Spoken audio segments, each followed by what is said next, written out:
Sometimes when we read the scriptures, we see these beautiful stories and we don't see the beautiful truth that is sometimes concealed in those stories. In our text today in 1 Samuel chapter 25, we learn the story of David's confrontation with Nabal. Now, Nabal was a wealthy, arrogant, wicked, ill-tempered man. And David and his men had protected his shepherds and protected his flocks from all the marauding bands of raiders from other nations that kept coming through there, like the Amalekites and the Philistines and everybody else. So David had been like a wall of security around Nabal and all of his assets. And when it came time to shear the sheep, so to speak, harvest time for the flocks, David sent some men and said, can you share a little bit with us? Now, he wasn't asking for big payments, just some food and some raisins and, some dates and some figs and things that the men could have a little celebration also, because his men had also helped protect the flocks. But Nabal only responded with insults. Well, when David heard about it, David's temper got the best of him. And David thought, you know what? That's it. I'm going to go kill this guy. So he and his men took off and they were on their way to kill him. And now enters Abigail, Nabal's wife. She begins to speak to David in verse 29, 1 Samuel 25:29. Even when you are chased by those who seek to kill you, your life is safe in the care of the Lord your God, secure in his treasure pouch.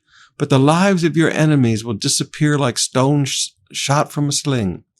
When the Lord has done all he has promised and has made you leader of Israel, don't let this be a blemish on your record. Think about your destiny, David. Think about the call of God upon your life. Don't let this be a blemish on your record. Then your conscience won't have to bear the staggering burden of needless bloodshed and vengeance. When the Lord has done these great things for you, please remember me, your servant. David replied to Abigail, praise the Lord, the God of Israel, who has sent you to meet me today. Thank God for your good sense. Bless you for keeping me from murder and carrying out vengeance with my own hands. Now, David had done really well in not extracting vengeance on King Saul and touch not the Lord's anointed. But David did not do very well with not wanting to take vengeance on Nabal for these insults that he had brought to his men. Now, I want you to understand the great truth of this passage today. There are times in life when we are moving toward the destinies that God has for us. And God has great plans for each of our lives. There are times when people in life are just, they push you past the limits. And you lose your temper. You lose your patience with people. I want you to remember, when somebody comes along with some good sense, David said, thank God for your good sense, Abigail. When somebody comes along with good sense and they say, listen, you don't want to do this. Remember your destiny. You don't want any blemishes on you in the future.